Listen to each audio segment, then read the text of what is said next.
नगराध्यक्ष असताना पेडण्याचे नगरपालिकेचे नगराध्यक्ष असताना त्यांच्याने एक एस टी महामंडळाच्या सिंधुदुर्ग जिल्हा कणकवलीच्या ऑफिसला लेटर केलेलं होतं आणि त्याच्यानुसार म्हणजे कुडाळ, कणकवली, मालवण, देवगड आणि वेंगुर्ला या सर्व ज्या गाड्या आहेत त्या सर्व गाड्या आम्ही निदर्शन त्यांना दिलेलं आहे की त्यांच्याने सर्व गाड्या पेडण्यामध्ये जावं बस स्टँडवरती असं म्हणून. तरीसुद्धा आम्ही बऱ्याच वेळा एस टीमध्ये चढतो पणजीमध्ये किंवा पण हे एस टीवाल्या सांगताना काय सांगतात की नाही आम्ही आतमध्ये जात नाही, आम्ही मालप्याला उतरा. आता 2 ते 3 वेळा माझीच मुले मालप्याला उतरले किंवा मी अनेक वेळा मालप्याला उतरून तिथनं कोणाला तरी बघायचं नाही, कोणाला तरी हात दाखवून आतमध्ये यावं लागतं. आता ह्या सर्व गाड्या ज्या आहेत ते लोकल गाड्या आहेत.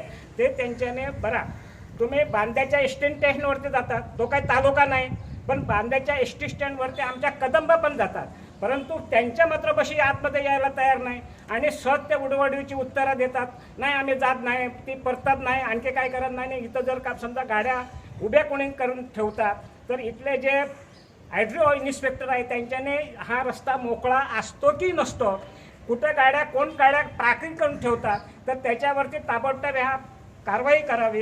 तर त्यामुळे आमचं निवेदन आहे, आमची मागणी आहे, तर या मागणीला आम्हाला न्याय द्यावा. आता एक प्रश्न आहे. आता बस स्टँडवर तुम्ही सांगितलं चारही बाजूने जी वाहने पार्क करतात आणि जी एस टी म्हणा किंवा कदंब जी बसेस आहेत त्या बाजूने गेटवरून येताना त्यांना त्रास होतो, त्यामुळे काही अडचणी येऊ शकतात. त्यावर काय उपाययोजना करावी अशी तुम्हाला वाटतं? आम्ही आरटीओ इन्स्पेक्टरने हे यासाठी सांगितलेलं होतं की तुम्ही जे ट्रॅफिक पोलीस आहेत का ना त्या ट्रॅफिक पोलीसला तुम्ही त्यांच्याशी बोला ना. आणि दुसरी गोष्ट म्हणजे हे सर्वात महत्त्वाचं म्हणजे आरटीओ इन्स्पेक्टरचं काम आहे नाही आहे.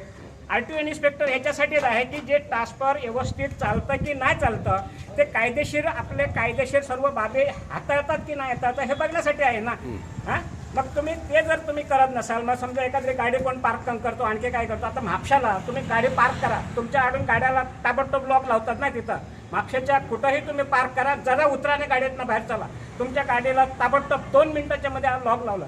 असं जर समजा 4 गाड्यांना जरी केलं, 5 गाड्याला जर ह्या आरटीओ इन्स्पेक्टरने केलं तर दुसऱ्या दिवशीपासून गाड्या इतर कोणी पार्क करून जाणार नाही. पंडित गेली 4 वर्ष सिंधुदुर्ग जिल्ह्यातील महाराष्ट्र राज्यातील ज्या एस टी गाड्या आहेत त्या एस टी गाड्या येण्यासाठी मी प्रयत्न करत आहे. प्रत्येक वेळी मी पेडणेचे RTO त्याचबरोबर कलेक्टर ऑफ पणजी यांना वेळोवेळी निवेदन दिले आहेत.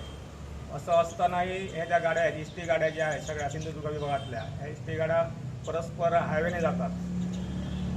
तर त्या गाड्यांना त्यांचे जे कणकवलीचे वाहतूक नियंत्रक आहेत त्यांनी आदेश दिलेला आहे, ऑर्डर केलेली आहे की सगळ्या गाड्या ज्या आहेत ह्या गाड्या पेडणे बाजारातून कदंबा बस स्टँडवर जाव्यात म्हणून. असं असतानाही त्या गाड्या इथं येत नाही आणि त्याच्यावर पेडणेचे जे हे RTO आहे त्याचबरोबर पेडणेचे ट्रॅफिक पोलीस जे आहेत ते कोणत्याही प्रकारची त्यांच्यावर कारवाई करत नाहीत. आणि त्यामुळे ते हायवेने गेल्यामुळे इथे असलेले जे पॅसेंजर असतात पेडणे तालुक्यामध्ये मी जर बघितलं सगळी जी गव्हर्नमेंट ऑफिसेस आहेत, मामलेदार म्हणा, कलेक्टर म्हणा, PWD म्हणा, हे सगळे ऑफिस तालुका प्लेस आहे आणि त्यामुळे इथं सगळे जे लोक असतात ते लोक इथं येतात आणि अशा वेळी जर समजा इथं गाड्या आल्या नाहीत तर लोकांची गैरसोय होते आणि ती गैरसोय दूर व्हावी. आणि आत्ता या ठिकाणी आमचे माजी जिल्हा परिषद सदस्य सूर्यकांत तोरसकर यांनी सांगितल्याप्रमाणे पेडणेचे उपजिल्हाधिकारी जे आहेत त्यांना आता आपण निवेदन दिलेलं आहे की जर तुम्ही 6 तारीखपर्यंत ह्या ज्या गाड्या आहेत कदंबाच्या गाड्या त्याचबरोबर एस टी महामंडळाच्या गाड्या ह्या जर तुम्ही बस स्टँडमध्ये आणल्या नाहीत तर आम्ही 7 तारीखला या ठिकाणी हंगर स्ट्राईक वर जाणार आहोत, उपोषण करणार आहोत. मुख्य आमची मागणी की जे कदंबा हा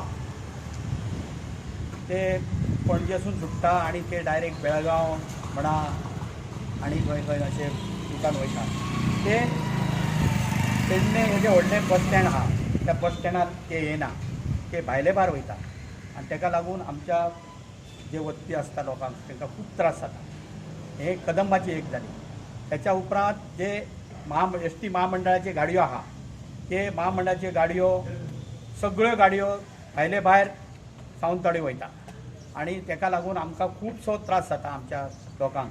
ताका लागून हें सगळें एक निवेदन आमी आमच्या जिल्हाधिकारीक दिल्लें आहा.